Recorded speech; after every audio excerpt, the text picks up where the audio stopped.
Hey, pilot, welcome back to Ready for Pushback. I'm Nick Fialka. It's great to see you here on another interview episode. Today's conversation is with a young lady named Sarah Bauermeister. She is a volunteer with an organization called PreFlight Camp. And PreFlight Camp focuses on helping little girls understand the aviation industry and fall in love with aviation. They're a growing organization. And, a lot of people ask me questions about who should I get involved with and how do I volunteer and what do I do here? What do I do there? And it doesn't matter if you're a boy or a girl or whatever, you can volunteer with PreFlight Camp and give back to your community, help the next generation fall in love with aviation, and just realize you're just helping your own seniority number out once you get to the airlines, because these little girls are going to grow up, be awesome pilots, and join the industry and be right where you are today. So PreFlight Camp is awesome. Lots of cool information out there. So sit back, relax. Let's get ready for Pushback. Most pilots don't understand what career opportunities are available in the world of aviation. They're making career decisions based on advice from friends or posts on internet forums, meaning they are taking huge risks with their livelihood without having all the details. This podcast was created to help you understand the aviation industry so you can find your dream job. Let's get ready for Pushback. Here's your host and my dad, Nick Fialka. All right, Sarah Bauermeister, good morning. How are you doing? Good. How are you? I'm doing awesome. I'm just hanging out. I'm excited. You reached out to me to talk about your group. Tell me first off, how you found the show. I think I found it last December, and I was just looking for podcasts because I ended up driving more. So I started listening, started meeting you at some of the conferences, and just loved what you had to say, the advice you gave. And then I started sharing it with all my students because I thought it was that valuable. Now, you're a flight instructor yourself, right? Mm-hmm. I am. Where do you instruct? I instruct in Northern Colorado out at Ames Community College. Ames Community College. Now, this is super interesting because I've only spoken with one person that's gone through the flying program at a community college. Talk to me about the advantages and disadvantages about community college, instructing and learning to fly through there. So, learning to fly through community college, I think, is really advantageous because you can use federal loans. If you're in state, you're not really paying much on the tuition side. You still do have to cover those flight fees. Here at Ames, we cannot make any money off of our students. So some complaints we get are, they're just trying to get more flight hours out of me. That is not our goal. Our success is measured off of job placement and then student certificates. So the more certificates you get, the better we look to the college and the more funding we'll get. They're not going to be your 0 to hero programs. They're going to have a bit more policies in place just because they operate as a college. So keep that in mind. But they're really great. As a student going through this program, they provided me with anything I needed, sometimes free groceries if I was having trouble financially, any kind of tutoring, mentoring. I've had some students where I'm like, hey, Jimmy shows up late every day. What can we do? And they go, Jimmy doesn't have a car, so we need to help him in a different way. And the college takes care of that for you. So as a flight instructor, you truly get to focus on the instructing and the learning of the student. That's fantastic. So when you are all said and done and you graduate, is it a 2-year program? Is it a 4-year program? What does that look like? So it's laid out as a 2-year program. In aviation, there's weather, there's maintenance delays. So I would buffer about half a year to a year on the end of that. We are still growing, so there's some growing pains, but it is doable in 2 years. Okay. That's really interesting. And when do you qualify for restricted ATP when you graduate? You do. So it's the 1,250. Heck yeah. When you finished up there, what did your hours look like and what quals did you have? I don't know that number. I finished in their airline transport. So I had everything up to my multi-engine commercial. They actually hired me as an instructor before I finished the program. So that's why I don't know the numbers, but you're looking at the typical 141. Yeah. Okay. Did you fly before you got there? So I started my training at another 141 school, got private and instrument. COVID hit. Ended up with some sexual harassment problems at that school, so I switched to the community college side because they had Title IX sexual harassment things in case it were to happen again. But Man, I'm so sorry. That's not cool. it's Yeah, Lord have mercy. You are not just an instructor there. You also do a lot of volunteering, and you do a lot of big focus on a group called PreFlight Camp. And this is what got my ear when you emailed me and asked about coming on the show. Like, talk to me about what PreFlight Camp is. So PreFlight Camp is an all-girls aviation camp for girls 10 to 14. It's a 6-day camp for the girls. We currently have 3 locations. We're working on a 4th. So we have Colorado, Arizona, and Texas. And then there's also a mentorship program that happens after the camp so that the girls don't just come have fun with us for a week, but they're able to get some mentorship outside of it. So girls 10 to 14, what are you guys doing during the camp? We're doing everything. They're learning aerodynamics, weather, communications. They get to go on tours. So we've gone to the Air Force Academy, any local regional airlines. Sometimes they invite us in to fly their simulators, which is really cool. And then we finish the week off with discovery flights. Oh my gosh. And now is this an overnight camp? Is it a day camp? So it is a day camp. It used to be overnight pre-COVID, but we found it was just easier to operate as a day camp for the volunteers. Yeah. Are you, DFW area, right? So that's one of them. Is Envoy one of your organizations, or Mesa, or what regional did you guys use last year? So Texas actually is the one that didn't get invited to a regional. They're San Antonio. I see. It's in San Antonio. They get to go to the Air Force Base down there, but it was Arizona and Colorado. So I think you can kind of read between the lines there and which ones invited us. Okay, that's awesome. And that's fun at San Antonio, man. You get to go see the T6s and all the fun stuff down there. Lots of cool activity going on. How did you get involved with PreFlight Camp? It was an Instagram ad. So I was just doing the typical brain rot on Instagram, and I saw it. And I remember earlier that week, I told my roommate, I was like, do not let me volunteer for anything else. Like, I'm tired. I need to focus on my education. And I was like, it's 1 week. It can't hurt me. It's 1 week. And it was just such an impactful experience that I wanted to continue helping as much as I could. Why do you like it? I think you can relate to this. You don't know how powerful mentorship is until you've been one, and you can see how much of an impact you are having on someone's life. And so in PreFlight Camp, not only do you get to mentor 10 to 14-year-old girls who are so excited to just be in the room, but I also get mentorship from the other volunteers, because we get volunteers who are at each airline, they're in the Air Force, training departments, all sorts of things. So it's pretty fun. Where do you find your mentors? Through these volunteer organizations, if I'm being honest, that you just get a deeper connection. They get to know you, get to see who you are. And so because of that, they spent more time and invested in you, and they just want to check in and see how you're doing. Yeah. Are you guys aligned with Women in Aviation? Do you work with them? Yeah. So Women in Aviation lets us attend their conferences. We help out with a lot of the Girls in Aviation days.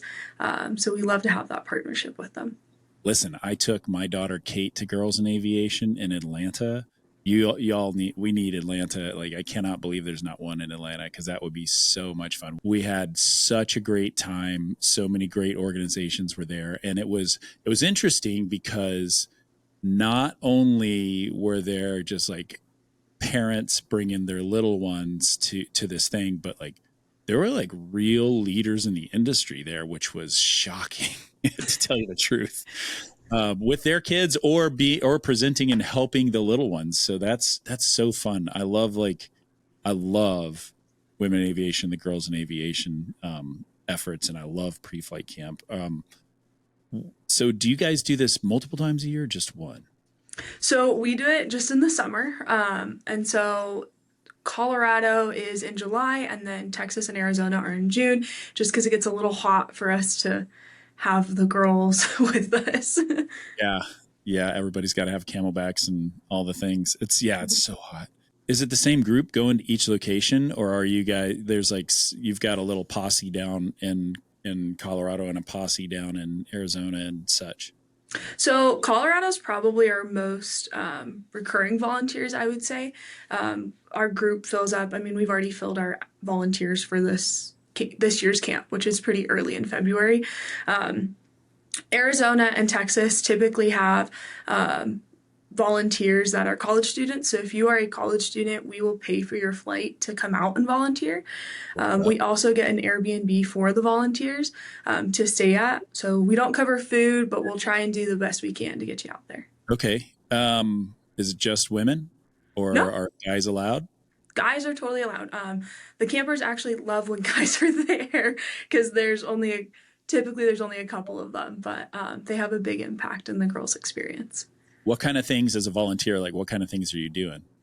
You're going to do a lot, so be warned. It is a lot that you're going to be doing because you're going to be with the girls from expect like 9 to 5. Sometimes it's like an 8 to 4. But you're going to be with them all day. You're going to be teaching a lesson. So typically we ask our counselors to teach a lesson. We'll have you pick which lesson you're most comfortable with. We'll also guide you in learning how to teach if you've never done that before. And if you're not teaching, you'll just kind of be helping around the classroom, maybe grabbing supplies for the girls. They are that middle school age, so they get a little chatty. So trying to redirect conversations and keep them engaged. And then after the camp, we'll come back to the Airbnb. We'll debrief for a little bit, kind of see what went well, what we can do better. The majority of us are pilots, so we do a pre-brief and a debrief. And then if we need to run around, grab any last minute supplies, we'll do that. And if not, we'll typically just play games and share stories. That's so fun. Well, let me know if you need a lesson on how to do an mediocre aviation podcast, and we can do that. They probably love it. Yeah, everybody that comes into the studio and looks around, they're like, yeah, let's figure out how to do all this stuff.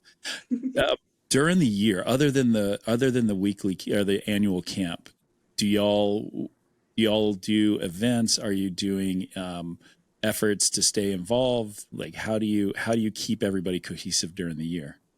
Yeah, so we have our board that kind of directs all the activities throughout the year. The biggest thing we do throughout the year is our mentorship program. So girls can opt into it, our campers, and we'll pair them with a mentor. If they can be in their area, we'll try and do that in the field that they want to study. So when you think aviation, a lot of times we think pilot, but we do want to encourage mechanics, engineers. We have like a flight data analyst, a CISO. So whatever they're interested, we want to help support them in.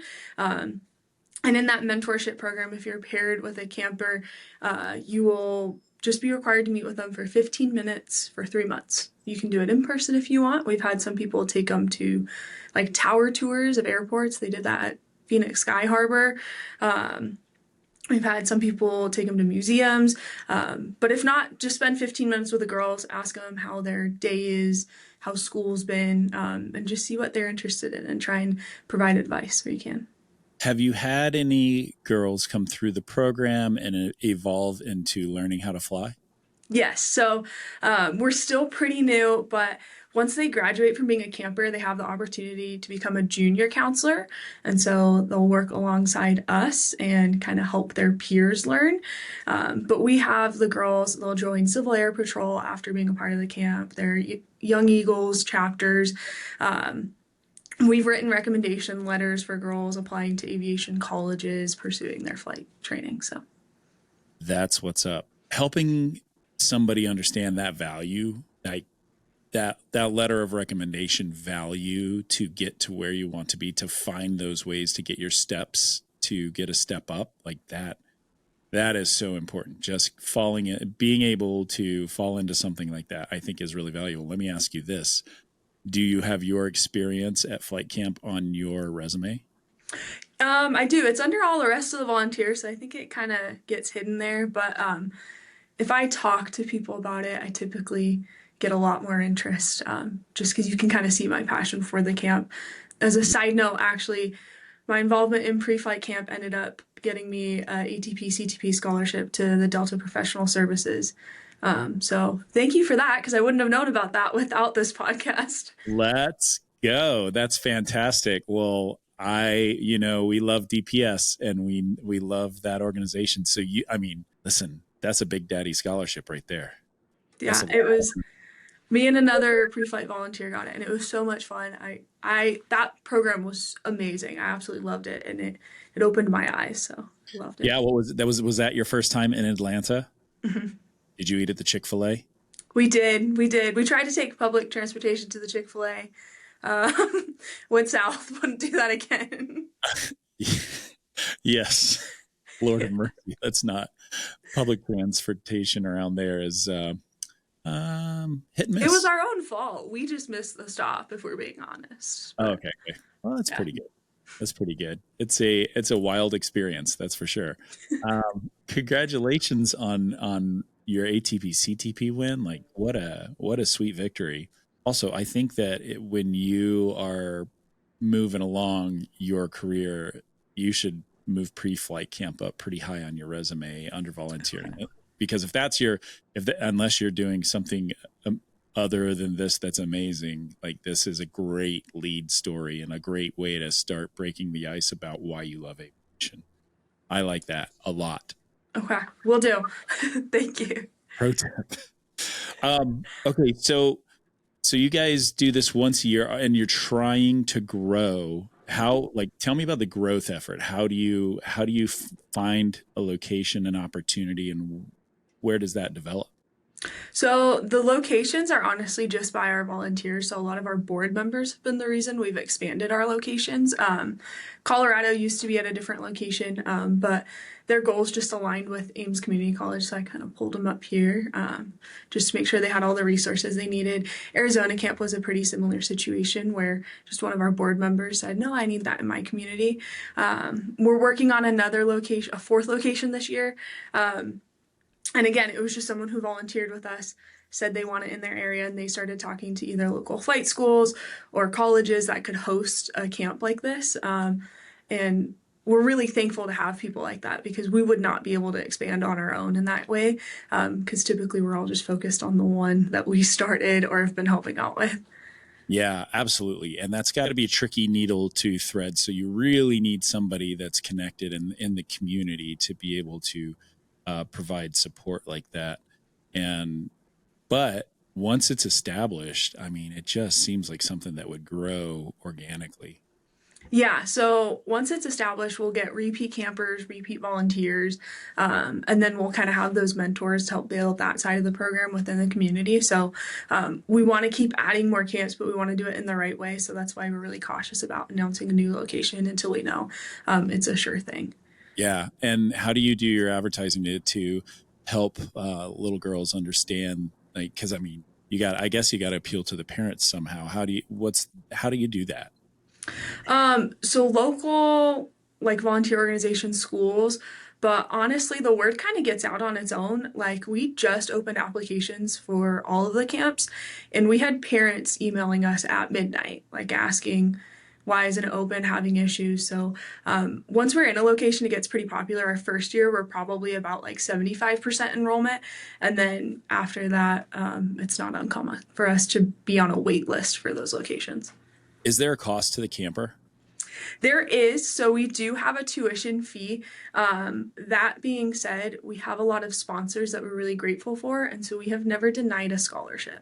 So if we have a girl that comes to us needing the funds, so far we've been able to provide that. And we're hoping to continue that through our lovely sponsors. I love that. As you know, as a young lady that has gone through the training pipeline, this is such a hard industry financially to break into. I mean, it's a crazy barrier, and it's so tricky. So that's the scholarship opportunities, man. Like that's how you build your house, right? Like one scholarship at a time.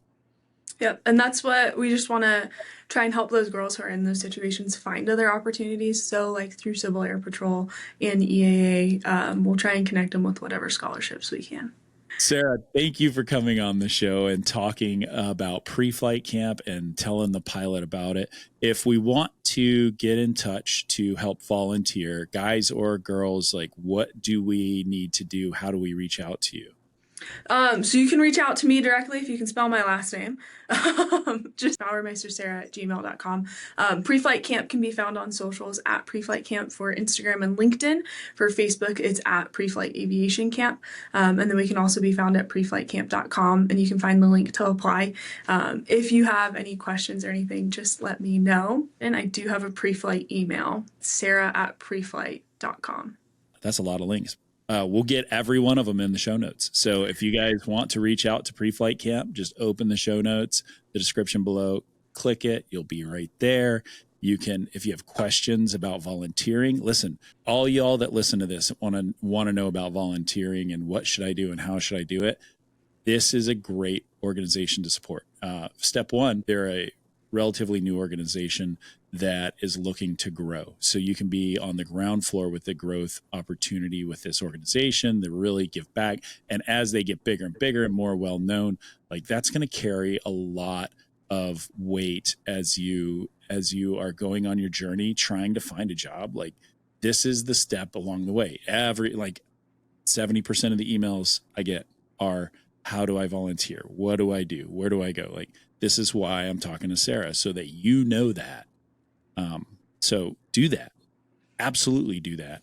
The key here, I think, with PreFlight Camp is that it's so niche specific. I love that it's helping get young girls interested, because there's so few opportunities that are just designated like Girls in Aviation Day, PreFlight Camp, the end. That's it, right? Am I missing one, Sarah? No, that's pretty much it. And some of the feedback we get from the girls is that they've considered going to other aviation camps, but they know they're likely going to be the only girl or one of a few, and so it makes them uncomfortable. And after attending the camp, then they feel more empowered to join those organizations. So for sure, anything that every time it's your first day at a thing, I don't care. Even me, like I'm shy, I'm quiet, I'm observant, I'm like on my best behavior. But then once you get in with the people that are just like you, that like the things you like, and all of a sudden you kind of goof off a little bit and really dive in, and you start learning like all the good things, and you probably get lifelong friends too. So that's so fun. All right. Well, hey, this is so good. Sarah, thank you so much for talking to us about PreFlight Camp. Thank you for spending your morning with me and the pilot. And I'll encourage anybody, if you want to volunteer, go and reach out to Sarah and the team over at PreFlight Camp. If you want to help your little one get involved, like start calling, start reaching out. This is how we grow it, and we grow it from the ground up, and this is how we do it. So Sarah, thank you for being on the show. Thanks for being part of our community. Congratulations on getting your ATP CTP done. Congratulations on working so much with PreFlight Camp and Ames and all the things. You're an amazing human. So like, we can't wait to see what you do. Thank you. Thank you so much for letting us talk about PreFlight Camp here. We appreciate it. All right, pilots, that's the episode. I hope you've really enjoyed it. But before you go, do me a quick favor, subscribe to my show and leave me a review. Give me a 1-star review if it was totally worthless. Give me a 5-star review if it was the most amazing thing you've ever heard. I want to hear from you.